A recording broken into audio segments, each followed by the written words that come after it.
Good evening or good morning, and welcome to the 105th episode of Open Up Talk Show.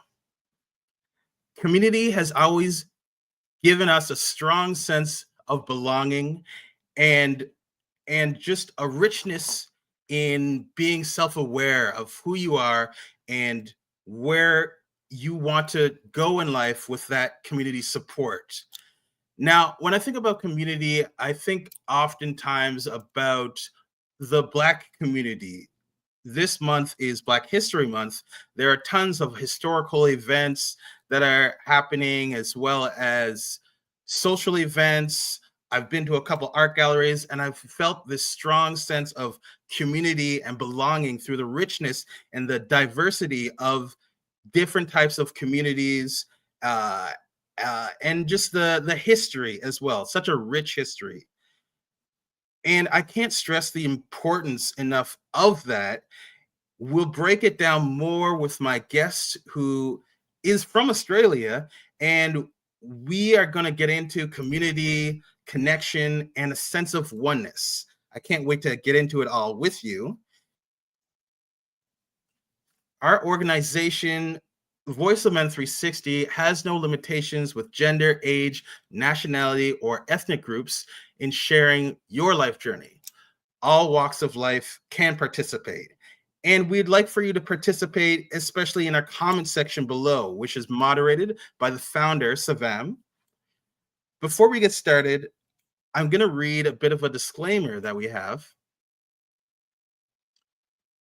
We would like to remind you that Voice of Men 360's mission is always delivered with good faith toward peaceful harmony. The views and opinions expressed in today's episode are those of speakers and do not represent Voice of Men 360.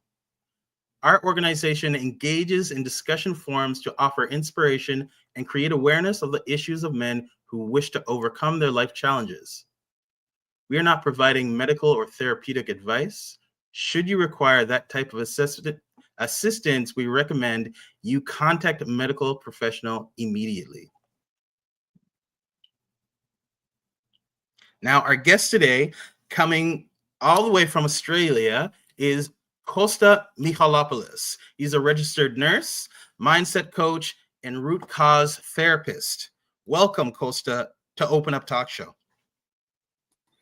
Thank you so much, Honoré, and well done for pronouncing my name. That must have been a mouthful. Thank you so much for having me. Of course, my pleasure. Today, we have been experiencing storms back to back in the city of Toronto, where I'm from. It's been cloudy. It's been tough. A lot of people during this time experience seasonal depression. It's been something that has gotten a lot of people down. It's harder to navigate when the days are shorter, and it's dark a lot of times. And I wanted to get a sense of you and where you're coming from in Australia. I know you had moved there because it felt like you had an innate feeling that you wanted to be in Australia. And I wanted to know if it had something to do with you being climatized to your area or situation. So, thank you so much for the question. So, originally I'm from Greece, from Athens, Greece, and I migrated here in 2001, and actually was because I fell in love and thought to give it a go. So yeah, life really changed for me. And since I was a young adult, I was 22 when I first migrated here and working in healthcare. So the change for me was quite significant. And working within the community, primarily working within the community, I have seen the struggle. Especially as a registered nurse, I've been working in community for the last 15 years, and I've worked with diverse clientele, and I've worked with a lot of homeless and really vulnerable people. And winter is tough. Winter is really, really tough. The things that we take for granted, shelter, food, if they're absent, it just has a significant impact on physical and mental health. It's not easy. Well, I love that you decided to move to where you are now for love. That's such a courageous act. I really commend you. That's so great. A lot of people, it's tough to really to know yourself to where you have to make that type of move because you feel uh, this innate feeling that where you're at currently, it just won't suffice. So I commend you for taking that step. Thank you. Thank you. It is a visceral thing, and I've always been quite intuitive like that and following my gut feeling. So Mm. back then, I was young, sort of not having a stable job. I was working as a nurse, sort of casual nurse, not having really a purpose in my life, and fell in love. And I'm thinking, yep, why not? Let's give this a go, and I haven't looked back. Great. Love to hear it. So, how has community connection and engagement helped you throughout your career? Within healthcare, I realized I always had that crave to work within the community, and it started as the need for primary healthcare. Working in hospitals, I realized the impact of the presentations in the emergency department, the unnecessary hospitalizations, and the burden that it created in our healthcare system, and that created a need for me, sort of, to go back to my basics, not just as a nurse, but as a human being as well, and having that connection. So I worked, about 15 years within the community, doing home visits, assisting, basically to avoid things getting worse, and the impact that it had in people's life, the quality of life, and the connection that we created, it was just immense, and yeah, and it changed me. It changed me as a human being, it changed me as a practitioner, it changed me as a father, as a partner. Quite change in my life, and then obviously that led towards my healing journey as a man, and then that led, of course, as a life coach that I'm working at the moment, and working within the men's community. Same thing again, just from a different perspective, focusing on men, focusing on community, creating safe spaces for men to explore their own journey. Mm. I love that. I love how you, throughout your journey, moving around, uh, as well as just seeing different, observing rather different experiences within your practice and your workplace, you always found a love to be immersed in the community and helping others, which is such an amazing quality that one can even even possess. Oftentimes, I feel like it's tough to find that type of empathy, right? We all have busy lives, the hustle and bustle of things. It is a type of energy that we can't always just possess. How do you feel about like as a registered nurse? Do you feel as though the holistic approach to wellness has always been there for you? Yes, sort of. I didn't know what exactly it was. Like, as a young practicing nurse, I knew that there was much more, just to giving tablets and discussing about symptom control. I knew it was about the holistic approach to understand mental and spiritual well-being, and then obviously, the research came through, and there was a little bit of a shift, but still I find Western medicine being quite focused on symptom management. Um, but that led me towards my own journey as well. So that was the feeling that something is missing, obviously within me, and that later reflected within the men's work as well. Because as men, we sort of not, we don't open up as easily. Mm. So that created sort of the need to go inwards and explore a bit more. Yeah. When you say something was missing within you, are you referring to you didn't feel a wholeness, like you knew you wanted to go on to help people seek that mental wellness and just to expand on your career and education? Was that the thing that was missing? Because it seems like when you moved for love and beautiful family, children, one person could look at that lifestyle and say, wow, person really has it all together, striving for greatness. What more could they possibly want? It is the realization was the need for the collective good. So I realized, like if my life was okay, like everything was perfect, um, what impact will have that in my community, whether there would be my immediate community or the whole world, as the whole world, basically, how things been affected. So basically, I realized that I can't be okay if the collective is not okay, and and and I felt this immense need that actually I need to give back and be part of this collective, and my healing journey will have the impact on the collective. So again, sort of towards men and being able to focus on men, so we can actually make the change. Positive change in men. That's what we strive to do. And it really goes back to boys, and for our boys to have safe spaces, there aren't any. There's no safe spaces for them to really open up, to figure out where they want to be in life, constructive thinking. How critical is it for boys to have spaces like these to open up? It is so important, so important. The young men in our society, the future politicians, the future doctors, Mm. um, and we all, not just as men, as a society, we have such a responsibility. How what we offer to these young boys. Um, for example, the societal narrative that you can open up. Men are not supposed to open up. They can't be vulnerable. They can't cry. They can't express the emotions, and that creates such a barrier. And then, if we put in the equation, our educational system, the family supports, which a lot of times is lacking.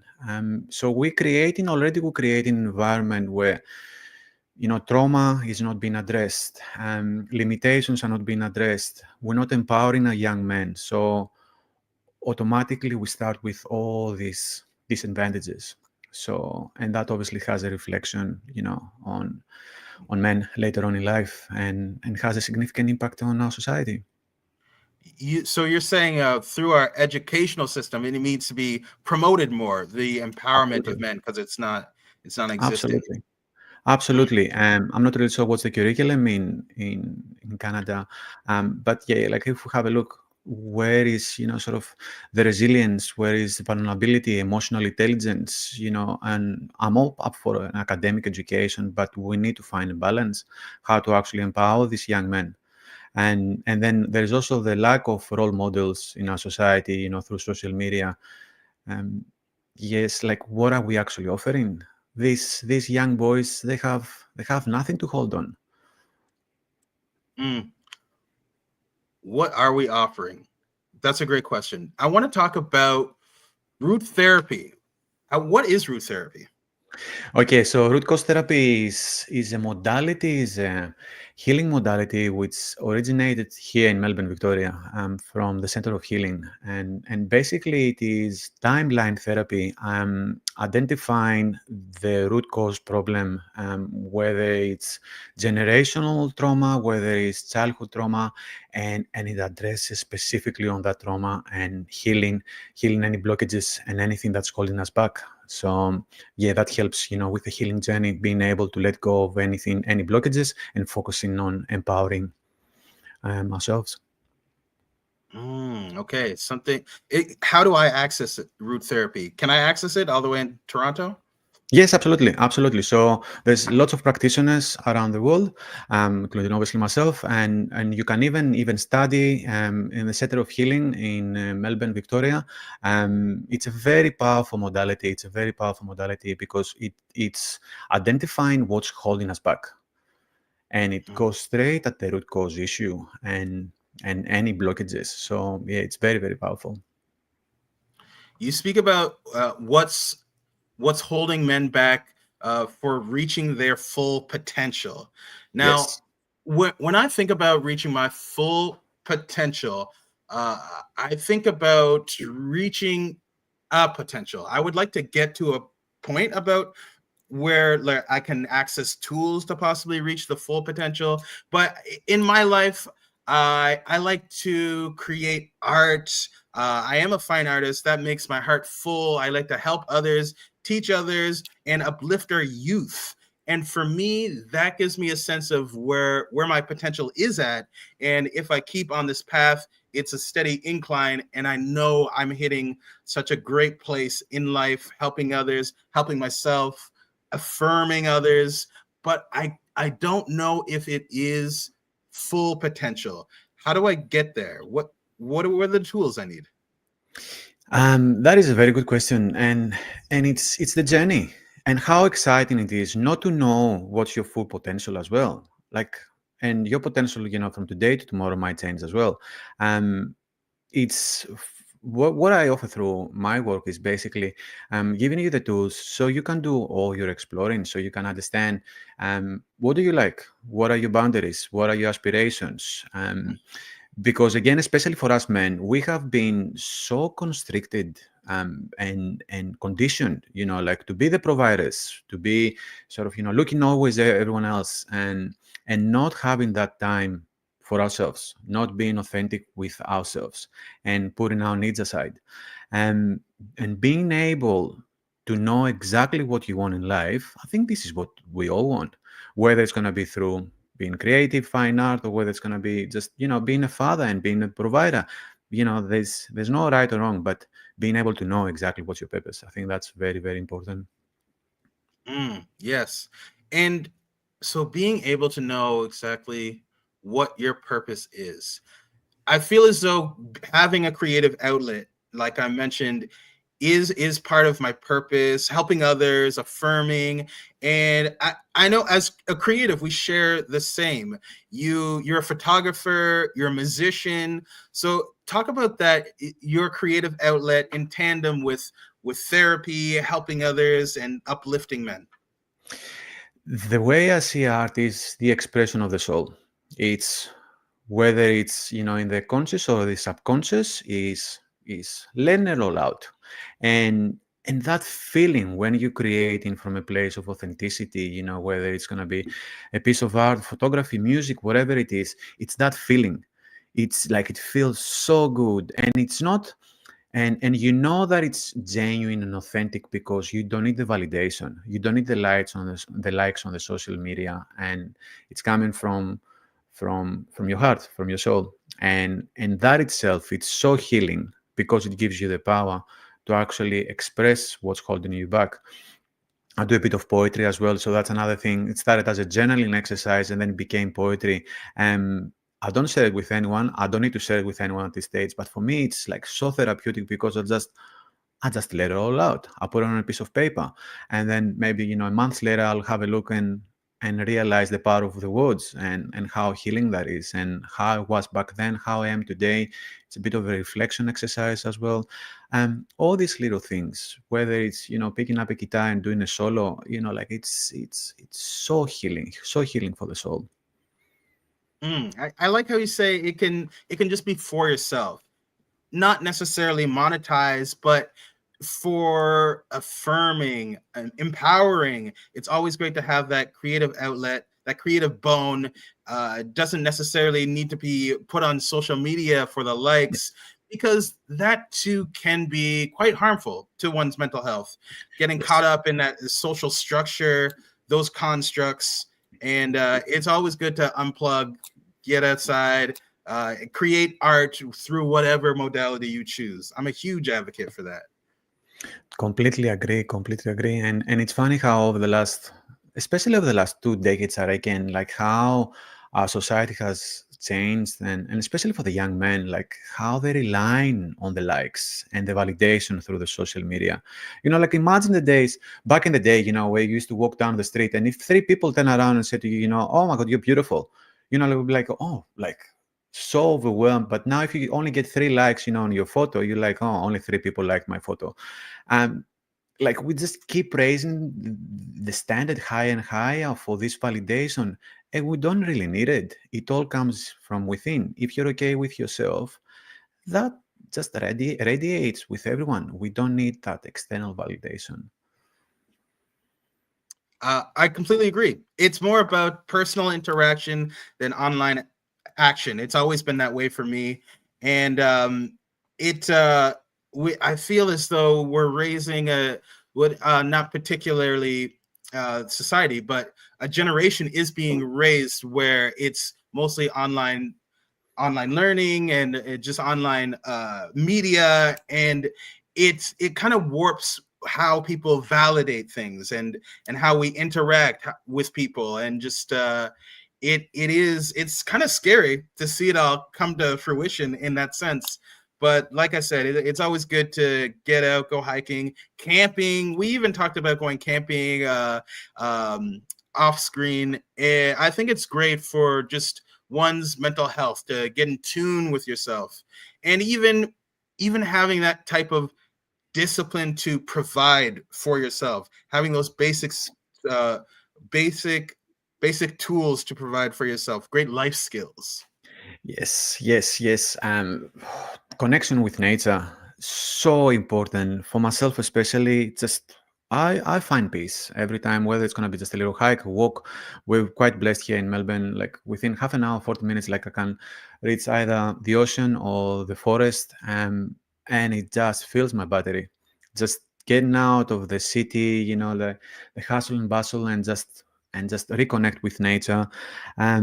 It's so important for me. And yeah, camping, obviously I love camping. And it's that stillness that I love, being obviously in nature, but I love that stillness, and I like to go by myself. I haven't done it in a little while, but I love going by myself, lighting up that fire, putting a bit of music, and just sitting there by myself. It's allowing the space and the time, to be okay with myself. And that's very important. Like I Mm. realized throughout my healing journey that really, really helped me. And another thing that you mentioned before, just around self-love, being able, to take the time and focus on ourselves. Especially, we're busy, always, chasing, trying to do things, and we just forget to actually stop, breathe, and focus on what matters for us. So that self-love is, yeah, very, very, very important. And unfortunately, that's not something that we teach our boys either. We always focus on, giving, and being present, and which is absolutely fine in our society. We need that, but we also need to come from a place where there is abundance inside of us. But if we don't look after that abundance, unfortunately, it runs out sooner or later. Mm.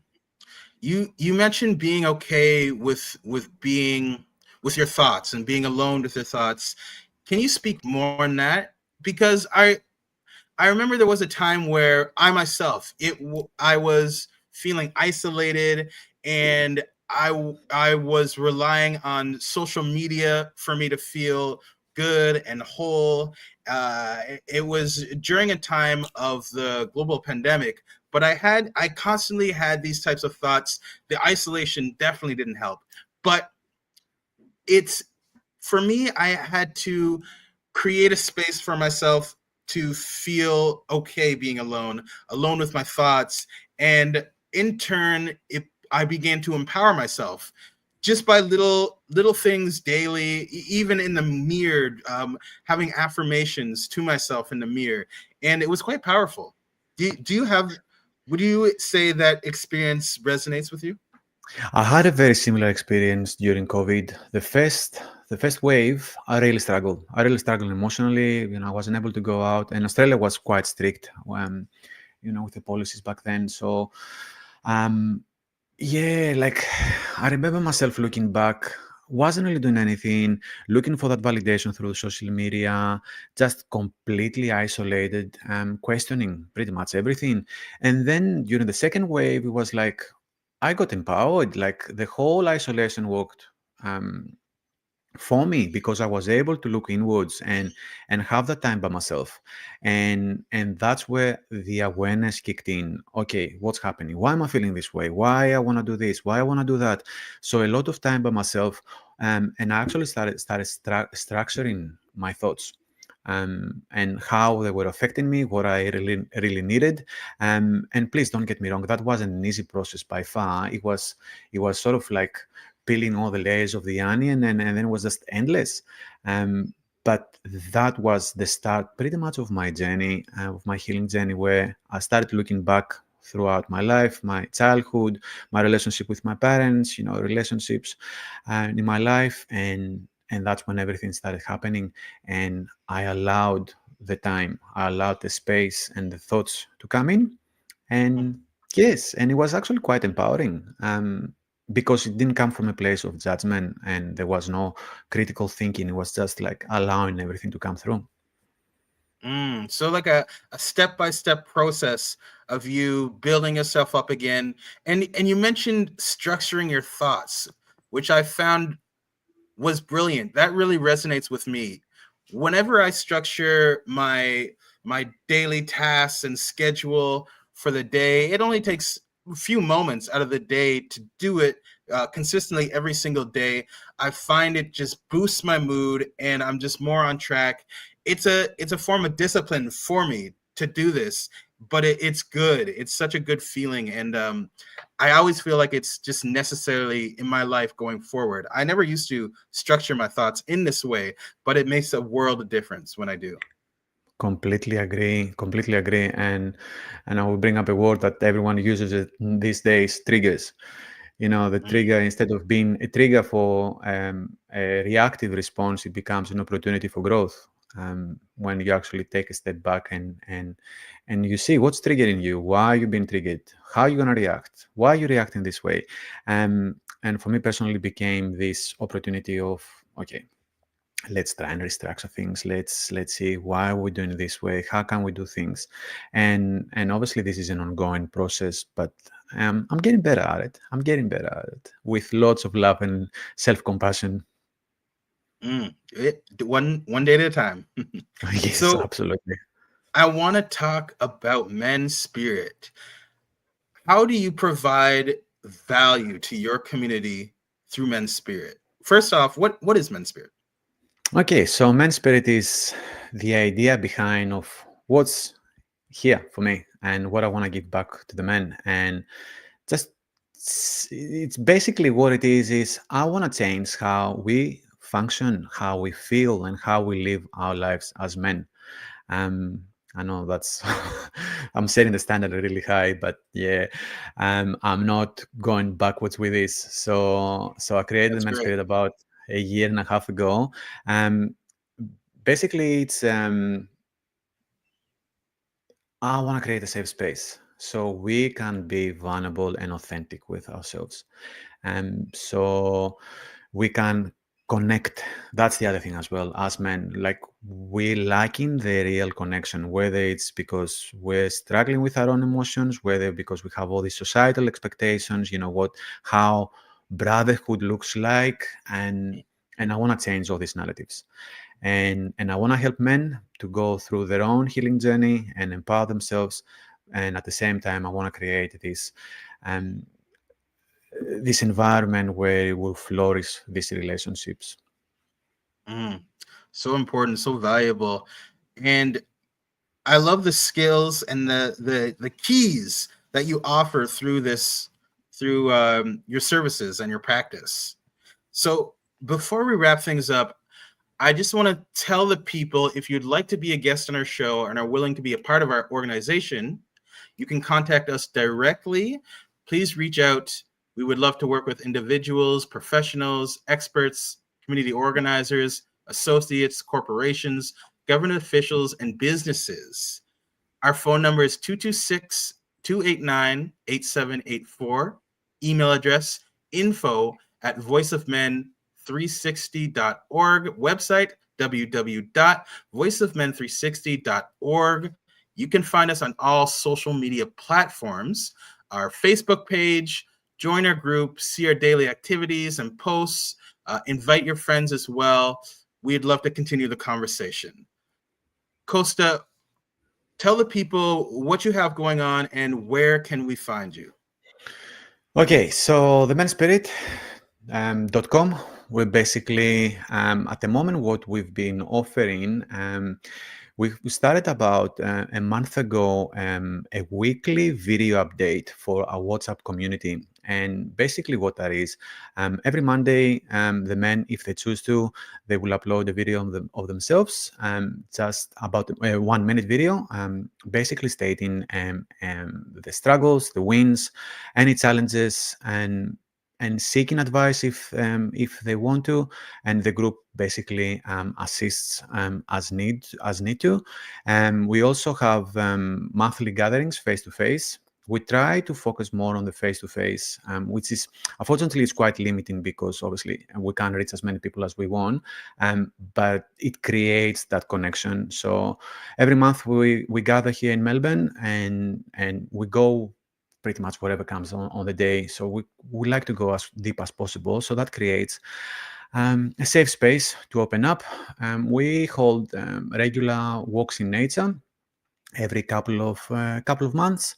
I run some workshops, online workshops. I try to offer as many as possible free for men, sort of to introduce the idea of men's work, because that's another thing. A lot of men don't even know what men's work mean. Like sort of that healing journey. And then I'm on social media platform where I post regular videos, content on Instagram, TikTok, and YouTube. All right, amazing. Well, thank you. Thank you so much, Costa, for joining us, helping us navigate life's challenges, one conversation at a time. That's it for me. Again, appreciate your time. Thank you so much, and take care, everyone. Be safe. Thank you so much for having me.